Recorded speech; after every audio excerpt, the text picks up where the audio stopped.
When I was a kid, I remember being scared of so many things. The dark, the thought that someone might be hiding under my bed, getting lost in some desolate place, or being abandoned by my parents. Those fears used to haunt me, but as I grew older, they slowly faded away.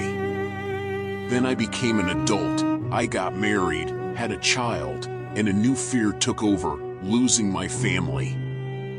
Just imagining someone hurting them was enough to drive me crazy. Sadly, my wife fell ill. It was a terrible disease. In the end, it was just me and my son. His name is Tommy.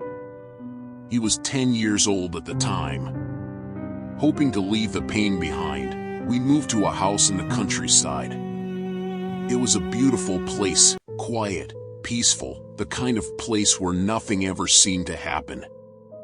Most of the neighbors were warm and friendly, and despite everything we'd been through, it finally felt like we'd found a calm, safe place to live. We tried to live our lives and start over, and at first, everything seemed to be going fine. Tommy had made some friends to play with. I remember his best friend back then was a kind kid named Jim. He was our neighbor, and they were inseparable. They spent most of their time playing together, since the area where we lived had plenty of open space and forests to explore. As for me, I used to work from home. I spent long hours busy with my job, which meant I couldn't spend much time with Tommy. Most days, as soon as he got back from school, he'd leave with Jim and spend the rest of the day playing. In the evenings, he would come back, and I'd try to talk to him, though exhaustion usually got the better of me. Still, Tommy would tell me everything he'd done during the day. His stories often sounded far-fetched, but I pretended to believe him. After all, he was just a kid. I remember one particular night, after Tommy came back from playing with Jim, he told me something that struck me as odd. He said that he and Jim had a new friend, Mr. Whiskers. At first, I didn't think much of it. But then he said Mr. Whiskers wasn't completely human. He told me their new friend was special, like a strange mix between a person and a cat. I didn't really understand what Tommy meant, but I didn't pay much attention. I figured it was probably just an imaginary friend. I thought that, with time, he'd forget all about it. Tommy didn't forget about his friend. In fact, every night after coming back from playing with Jim, the main topic was always Mr. Whiskers. Night after night, it was the same. Tommy would tell me stories about his dear friend. He'd say things like, "Dad, do you know what Mr. Whiskers' favorite activity is?" And I'd pretend to play along with his stories, replying, "No, Tommy, please tell me."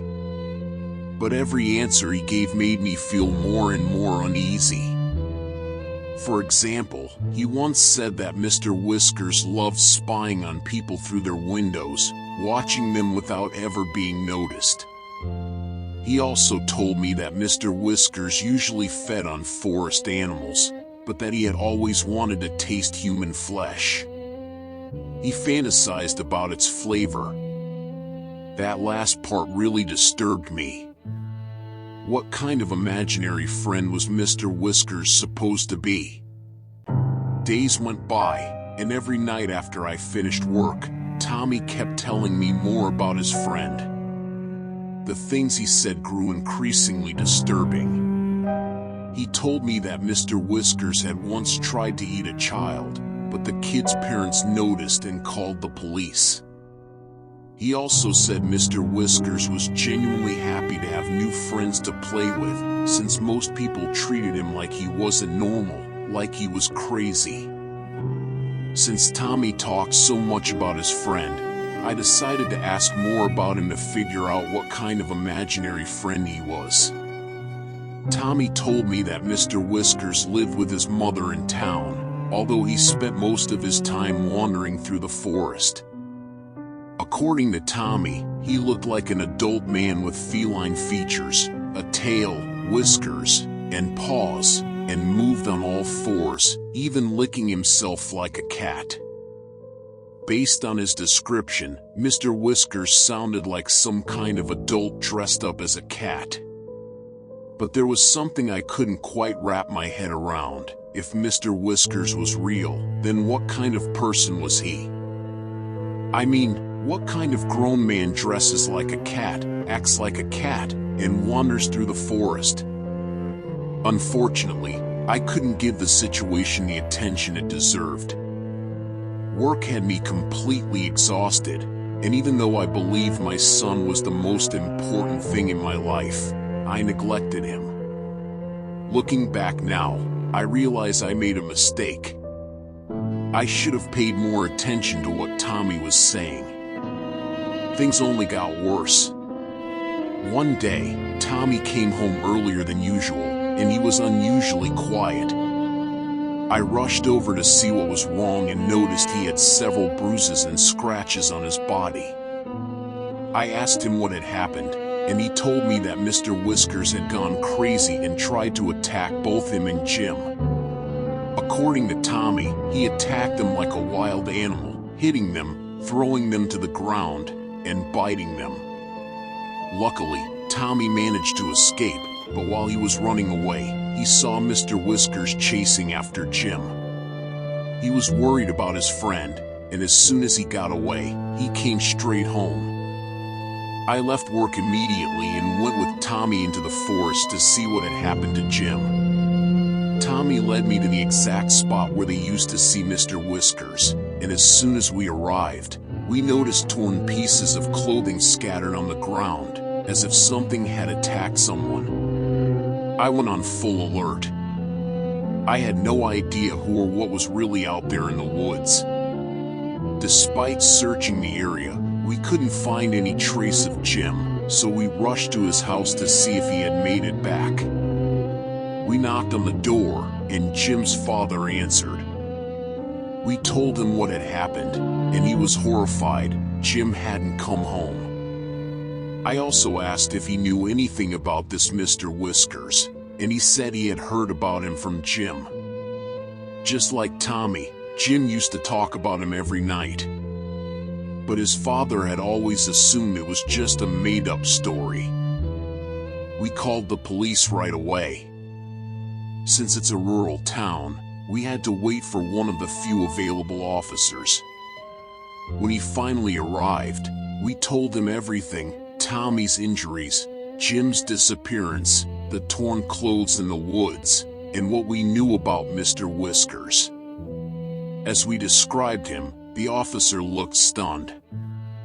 At first, I thought he didn't believe us. A man dressed as a cat stalking people in the forest sounded ridiculous. But when I finished, he said he knew exactly who we were talking about. He knew Mr. Whiskers. The officer told us that a couple of years ago, a woman and her son moved to the town. Shortly after settling in, the mother visited the local police station. Since it was a small place, she ended up speaking with the same officer who was now talking to us. During that visit, she explained that her son Wayne, 44 years old, suffered from a rare mental disorder called zoanthropy. This condition causes a person to reject their human identity and believe they are an animal, adopting behaviors and habits of the creature they think they are, like walking on all fours or growling. In Wayne's case, he believed he was some kind of wildcat. The mother also said that Wayne had spent several years in a psychiatric hospital, since before moving to this town, he had tried to attack a child in the place where they previously lived. Fortunately, the child's parents intervened in time and nothing serious happened.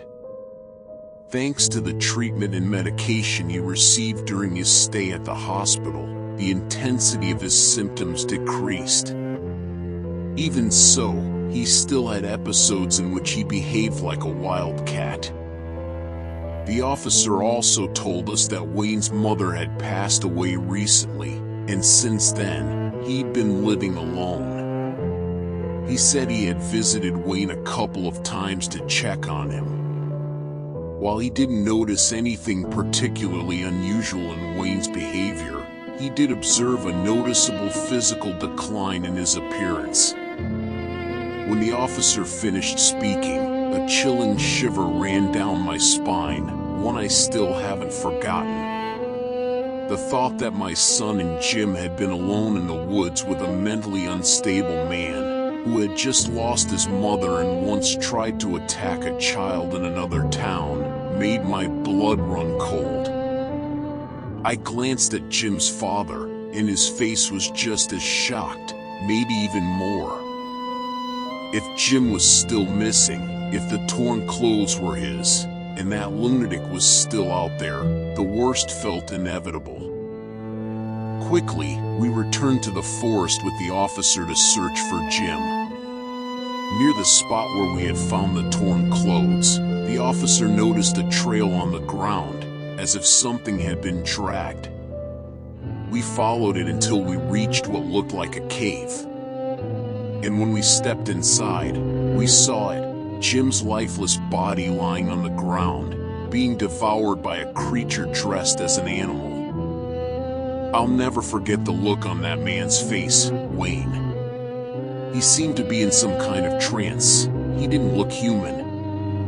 And in that moment, I remembered what Tommy had told me about Mr. Whiskers, that he wanted to taste human flesh. Years have passed since that incident, but it still haunts me.